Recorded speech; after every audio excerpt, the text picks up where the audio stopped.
Hi everybody, welcome to All Games New and Old. I'm David Rodriguez. And I'm Hillary Rodriguez.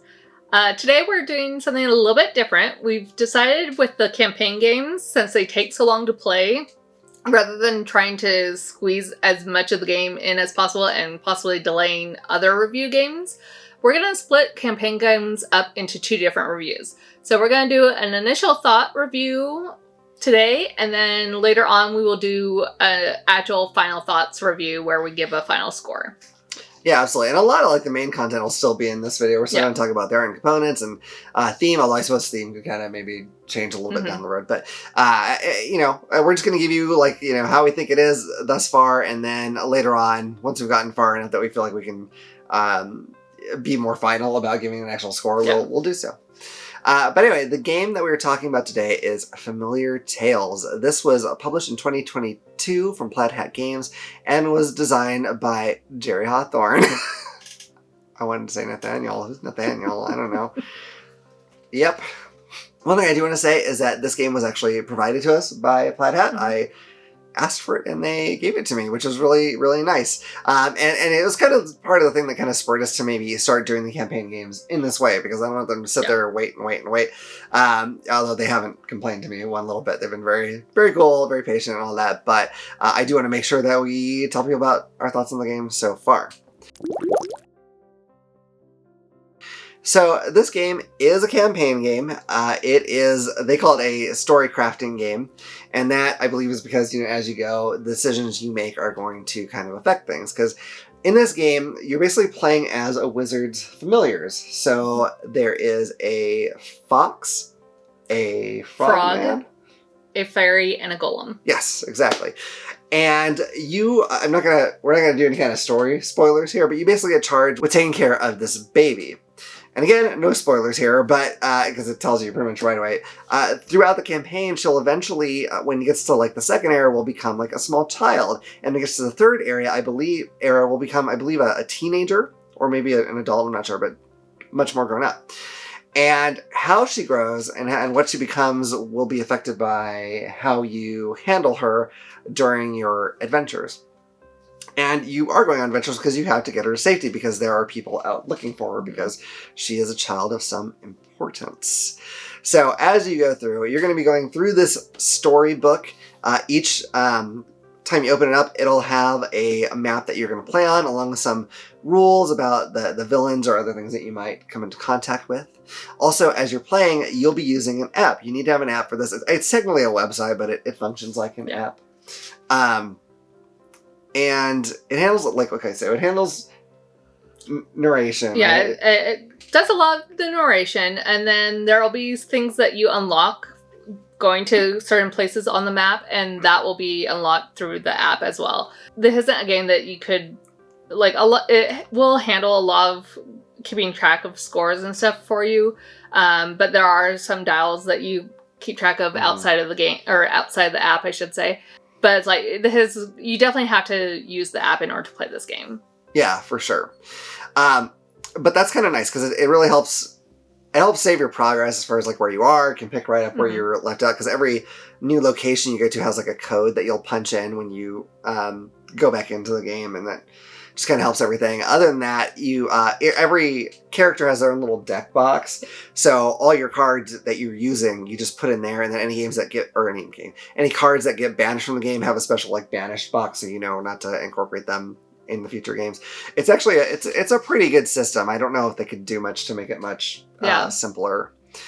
So I mentioned a deck of cards. That's because one of the main mechanisms in here is deck building. You're gonna, have a deck that's based on your character, or if you're playing with fewer than 4 people, because you end up because you have to use all 4 characters. For us, we're doing 2 players, so we each take 2 of the characters, and we basically shuffle their cards together. Yeah, there's a few cards that get removed if you're playing multiple characters, and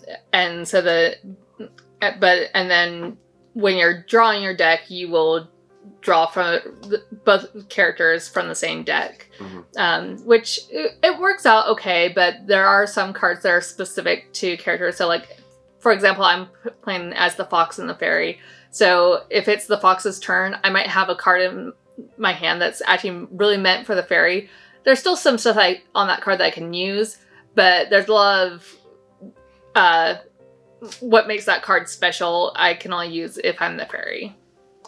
Yeah, so it's a little bit of a different system, but but the characters each have their own little player board. They have their own items they start with and items they can get later that are only good for them. So they are still, like, when you go from one character's turn to another character's turn, you still have some different abilities and choices, which is really cool, I think. Yeah.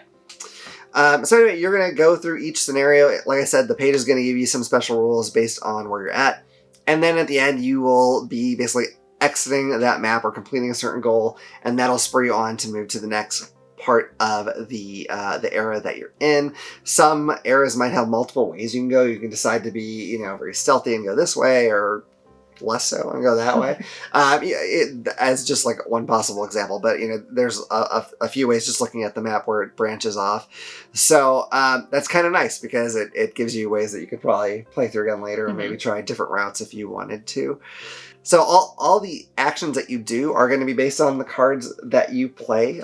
So whether it's combat or doing skill checks, you have various skills that your character has, and so when you do it, let's say you needed to get past something where you needed to get a score of 5. You would play down cards of whatever skill it is till you got to whatever number you want, and then you roll this die that has, I believe, +2, +1, just 0, a -1, -2, and it has a couple other... like I think an automatic fail and an automatic pass, or something similar to that. And so those can alter what you play down, so you kind of have to decide if you want to be risky and not go all the way to the score you need or not. But it adds a little bit more, tension to the story. And there's also assist cards, so if it's his turn and he can just barely get to where he's at, and I have an assist card, I can play that assist card to help him boost his numbers. The drawback to me helping is that if I play my assist card, when you draw up your hand, you don't do it at the beginning of the turn, you do it at the end. So if I assist him and help him out on his turn, when it comes to my turn, I'm gonna be short that card. So I'm gonna have less cards in my hand when it becomes my turn. Yeah. And you mentioned there's a couple dials that you have to keep track of things. One is, I want to say it's the danger track, and I feel like I'm using the wrong word, but basically, as things kind of go wrong, the danger will go up. And so sometimes during the game, the app will be like, oh, is your danger at this level? And you tell it yes or no, and then it does something accordingly. The other one is there is a discontent meter, which is basically keeping track of how happy the child or baby you're with is feeling at the time, and that can affect things too. If she's very happy, hopefully it's usually good stuff. Yeah, and there's ways to make the baby happy, the child happy. You can feed it or clean it. Right now, those are the two options I know because it's a baby. There might be more options as she gets older. I don't know of a way to lower the danger track as of yet. There might be a way that we haven't come across yet.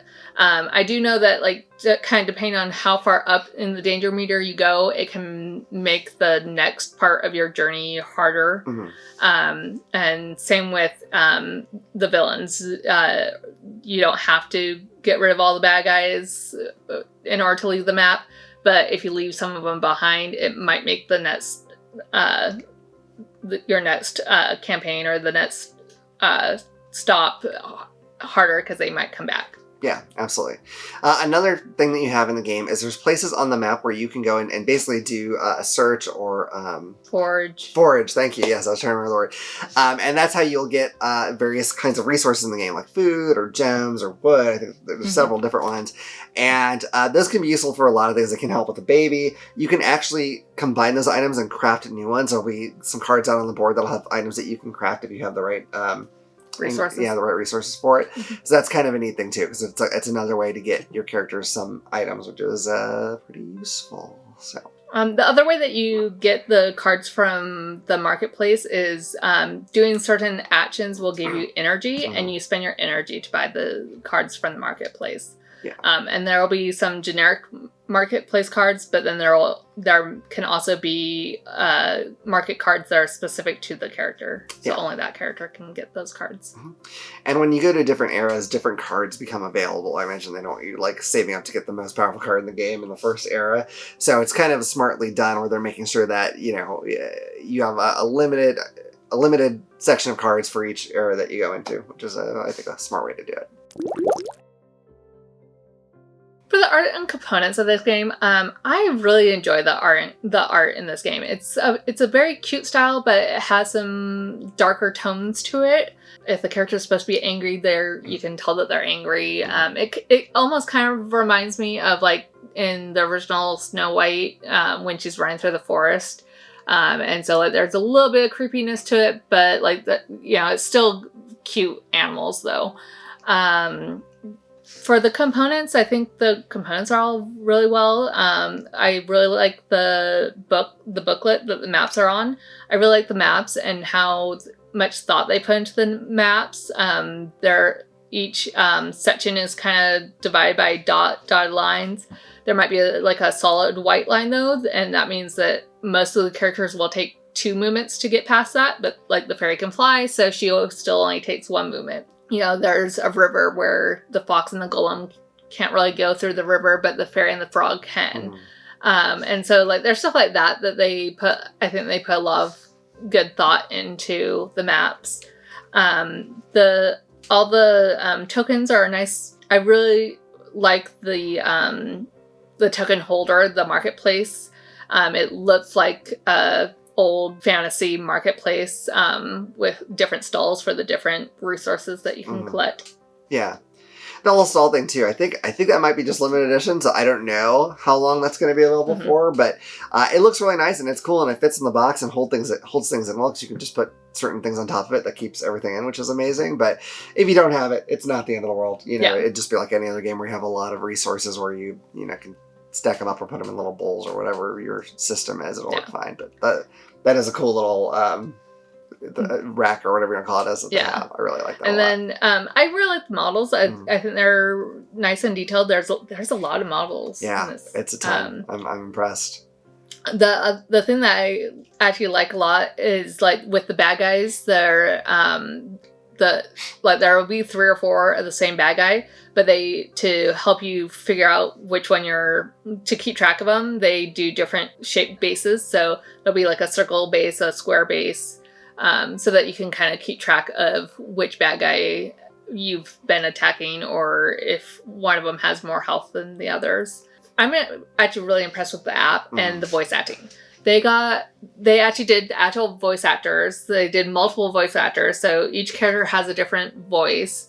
Yeah, I know when we reviewed, I believe it was Descent, like one of the complaints I had about the app is that they didn't do a lot of narration. It was just a lot of like grunting and just kind of like like there wasn't a lot of actual use of voice actors in that app, and where this one uses them a lot for a lot of different things. I think even some of the bad guys have at least a little bit of voice acting to it. So I'm really impressed at how much I'm really impressed at how much they put into the app, especially with the voice actors. Yeah, like there's a few games out there where it might do some voice acting for the very initial thing, and then after that, it's pretty much gone. But this one, it seems to be present throughout. The one other thing with the app that I think is actually really well done is the tutorial. It does a really good job of explaining everything. The one thing that did start to bother me a little bit is that it will go through every single step each time. And so it got to a point where we're kind of like, okay, yeah, we know this part. We've already gone through this. And we didn't want to turn off the tutorial yet because we wanted to make sure that there wasn't something else that came up that we would need the tutorial for. But I do think that they did a really good job of doing it. Yeah, I agree. It was really nice. I'm kind of to the point where, in general, I want to read the rules first anyway, I think. But I don't know that I really even would have had to for this one. Because there might be a few things to look up. But it was really pretty straightforward and really helped a lot with the game. Yeah, but if you learn better by just straight reading, I mean, you can just do that and, get through the tutorial quickly if that's what works for you. But yeah, it's nicely done. The app's also really nice because it has all the rules in there and like ways you can kind of look up stuff. So if you forget what something means, it's not too hard to go in and look up one of the symbols or whatever to figure it out, because that's something that can take a while to get the hang of. I totally agree on every point you made. You know, I think the models. It's funny because we did a lot of like Games Workshop stuff, and so we're using these like extremely heavily detailed models. So sometimes we'll, maybe underplay how nice the models in these board games look. But I mean, as far as board game models go, like these are probably as good as any out there, I think. So I definitely like that. And like she said, there's tons of them. So it's a really fantastic deal on that end too. I think in my unboxing I was talking about how the art, it's cute, but it has a darkness to it. Not so creepy that it's gonna give an 8-year-old nightmares, probably, most likely. But it's got enough to give you that little bit of an edge, a little bit of tension, so that you feel like your characters are potentially in some danger. Like you have to, play like there's actually some bad things out there, which is, I think, really cool. So they even, with the art direction, they kept in mind I think the feeling that they were going for with this. And the characters in all that art really show off their personality. I mean, you get a lot of it through the voice acting as well, but I wouldn't normally think it'd be inspiring to see a frog like leaping at somebody with his tongue out, but it is he looks like he's gonna do a fight. It's pretty fun as far as that goes. I think the cards are great quality and no complaint there. Overall, I mean, it's just a really nicely produced game in every way, I think. I'm actually impressed with the map that comes with it for you to kind of keep track of where you've been and kind of help keep track of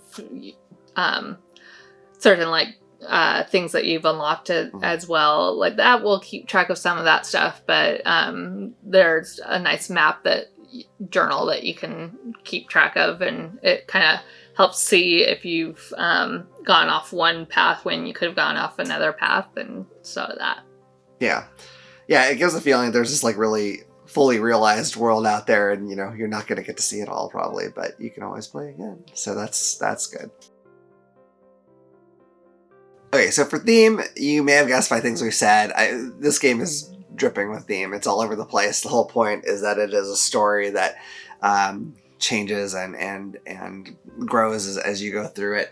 I think the voice acting really, really helps with that. You get a sense of who these characters are right away, that in a way that I don't know how easily you would through just text. I agree. Like there's some characters that like they're either a lot more goofy or a more serious, like the I feel like the artwork does a really good job of relaying the personalities of the characters. It does. But the voice acting really helps kind of finalize those characters. So, and just gives that a little bit more in-depth look into the characters. Yeah, because like the frog speaks very, I don't know, like he's sort of reserved, but also sort of has a weird heroic. It kind of makes me think of like a knight or something, like an old-timey, like almost cartoony kind of knight. But, and the fairy is just very hyper, I guess you could say. And how would you describe the fox?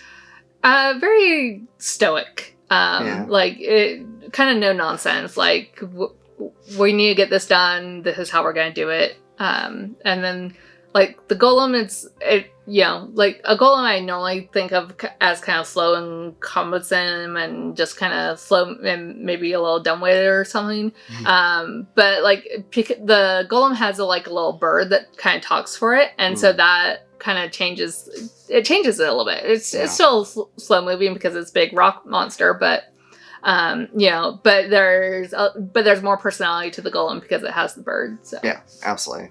But I mean, overall, I think this game is all about theme. I mean, it is a theme game. If you hate theme in games, I'm amazed you're still watching this channel.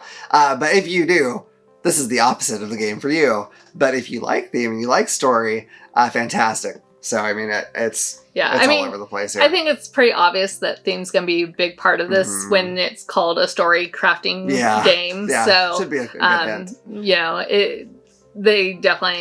Theme was definitely a major point and part of this game. Yeah, for sure. Okay, so here's where things get a little different than our usual video, because we're not going to get towards a score here. We're not far enough into the game, I don't feel, to do that. But we're going to give our impressions of how we feel it's going and our excitement level of continuing forward with this. So one of the things that surprised me upon just starting to play this game is that I knew it had deck building as a pretty core mechanic. And so I was thinking of, like many other deck building games we play, where you're buying a card almost on round one, and you're trying to get cards a lot early on to like boost up your deck and et cetera, et cetera. And you do kind of do that, but not very quickly and not right away. I think in the first adventure we couldn't buy any cards because you need to get your power or energy up to do that. And I don't think I got a card until like the third playthrough or something. And it was a while before we could actually get any cards. Yeah, it's almost like the power. I mean, I think you can use it for other things, but it's almost like your experience points. And so it's more like you're kind of leveling up as you go. So I mean, it makes sense because you're going over a horse. You're going over the course of an entire campaign. So, you're not going to be completely redoing, your deck over and over and over again. It's more this like sort of slow progression, and you can be working towards getting this particular upgrade that's going to help your deck out. But you're going to have that same, well, it's going to change, but you're going to be working out of your deck for the entire campaign. So it makes sense that you're not getting in cards constantly. But it was a surprise to me. I don't know. Did that cause you an issue at all? Yeah, it was a bit of a surprise to me, going in thinking of it as a deck building game. As we were playing it, like, it actually kind of had more of a feel of a classic Japanese role-playing game, video game. And so where, we're on this, like, even the storyline kind of has that feel to me, and the voice actors have that feel to me. So there was a lot of things going on that, like, it kind of suddenly switched to that while we're playing. And so then it took me away from the idea of it being a deck builder game. And so then it didn't really bother me that I haven't built up enough energy to buy these cards. And then I know I talked about this earlier where, like, if you're playing multiple characters, you might have a card that's, it's the fox's turn, but you have a card that's really good for the fairy. You don't have to, unlike a lot of deck builder games out there, you don't have to play all your cards. So I can hold on to that fairy card because I know that that's going to be my next turn. So I can play with my hand and still hold on to that fairy card if I feel like I really need to use that card for the fairy.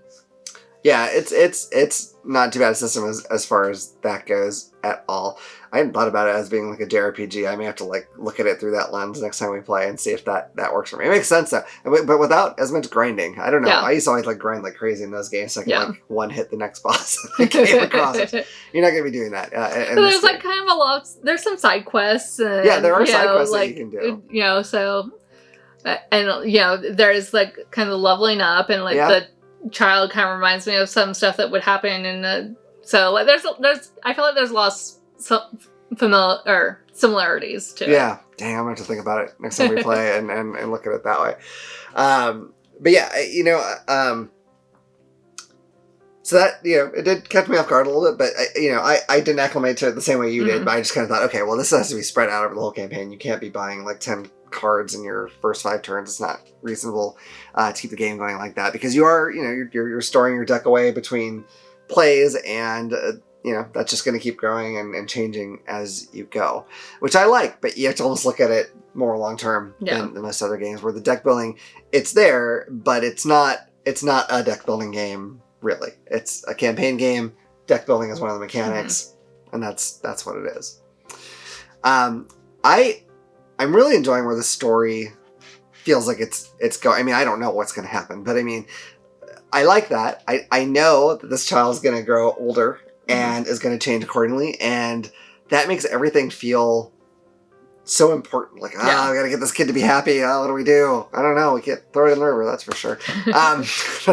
Wow, I went dark. That's not even an option. I don't even know why I said that. Good God, what's happening to me? Anyway, But no, I mean, it makes you really want to make the right decision. Like, you don't want to just plow through things necessarily in the easiest way. You want to plow through things in whatever you feel is the right way. And maybe you do want to do it the easy way. Maybe you're just like, I don't care. Let's just blow through these things as fast as we can. And that's up to you. And you can see where that goes. And, maybe one day we'll try it that way too. I don't know. But I really like it. The story of this, between like the voice acting and everything else, it's really drawn me in a lot. It is a game that is, that says ages 8 and up. And so, I mean, that is the level of story that we're at. But it is still really captivating. Like, I can still enjoy a Disney movie. Like, that's fine. I will say that ages 8 and up thing, I'm not, like, you want to be careful with that. Like, your kids and how likely they are to stay engaged with something. If they haven't played hobby games before, you probably shouldn't start them here. You probably shouldn't say, well, my kid's 8 now, we'll start with this game. I don't know about that. Yeah, I agree. I think it's a theme that would really draw in that age. Our middle child just turned 7, and like I know the artwork will really draw her in, and like I think she would even kind of like the theme a little bit. It might be a little bit dark for her, but like obviously I think the 8 and up is more based off the reading level, because you do have to be able to kind of read the cards in order to be able to play the game. It is a co-op game, so you can help them out. I think what really is going to be a drawback for a majority of 8-year-olds is the fact that it is a campaign game, so they have to play a lot.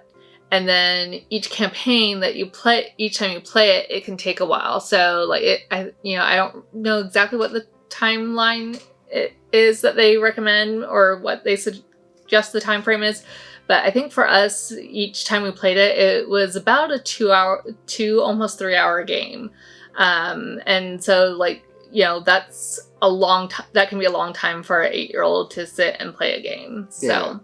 I do think we'll get it a lot faster. I think we were playing kind of slow because we were trying to like be like, okay, let's look up this icon and see exactly what this does. So I suppose when a company sends you a game, especially a campaign game, the worst thing that could happen is you get a few adventures in and you're like, oh my god, do I have to? How much more do we have to play? Why did I agree to this? Not so bad when it's a one-off game. It's like whatever, Yeah, but campaign's a little different. Luckily, I really am enjoying this, and I really want to see where the story goes. It has kind of captured me, even though it is, again, the story, it is kind of aimed at young-ish, but it's still just really fun and interesting. And I want this child to grow up right, dang it. You know what I mean? Yeah. No, I agree. I think the story has really captured me. A lot of it has to do with the voice actors, honestly. I think they did such a fantastic job casting them and giving each familiar its own personality, that it really draws you into the story. I'm excited to see how, when the child starts growing up, how that changes the story. Because it's a campaign game, I don't know if I necessarily, or how well we'll be able to do it, but like whenever there's a thing where, depending on what we do, it changes the story, I'm always tempted to be like, okay, what if we did the very best this time? And then what if we did really bad this time? How much of a difference does that change the game? And I always want to do that. I don't know how we'll be able to do that with this game because it is a campaign game. Yeah. But there is part of me that at some point want to be able to play it kind of the opposite of the way we're playing it now and see how it changes. Yeah, the thing is, like, if you're like us and you have some kids running around, we're gonna be playing it together here for this review, but like it could be possible that one of our other kids down the road will want to play it, and so granted they may take us down the same path that we went, but who knows? Who knows what those crazy kids are going to do? So we might get a chance to play it through again. I wish if I could just make millions of dollars doing this, this would be fantastic. I could get all these things play a lot. But anyway, I definitely want to see where it goes. For the same reason as you, just because once we've done it, I'll always kind of wonder, like, what if we went down that other path? What if we did it this way instead of that way? And the nice thing with games is you can actually go and find out. Yeah. So that's really cool. And I'm super interested in doing so. You know, I'm very happy with this game so far. Production's awesome. Game's awesome. Story's awesome. So, you know, again, this is not a final score thing. We're not going to be doing that today, but so far I'm very pleased, and I would be shocked if it changes down the road, but we'll let you know if it does. So. Yeah, I agree. Right now, like, just going off for this part, it's a matter of, you know, how excited am I to keep playing it? And right now I'm really excited to keep playing it. You know, I'm curious, when we do our next review with our actual final thoughts, there'll probably be some rules that have come up later on that we'll kind of go over a little bit. And if there's some other major changes that doesn't, reveal the storyline, right. We'll go over that stuff on the next review too. Yeah, absolutely. So, until then, I do hope you've enjoyed this video. If you have, please hit like and subscribe and click the little bell icon so you can know about the next time we put out a video. Otherwise, I look forward to seeing you all around the table again at All Games New and Old. Bye. Bye.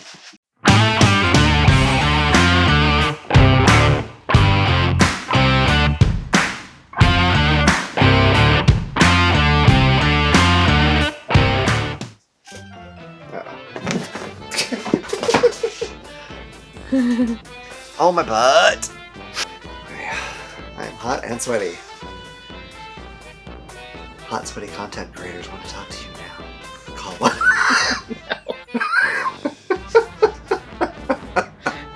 I'm sorry. Anyway.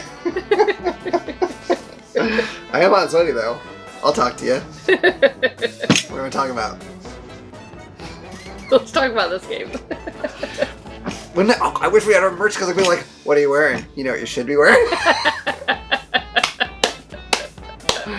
be so good! Oh my god!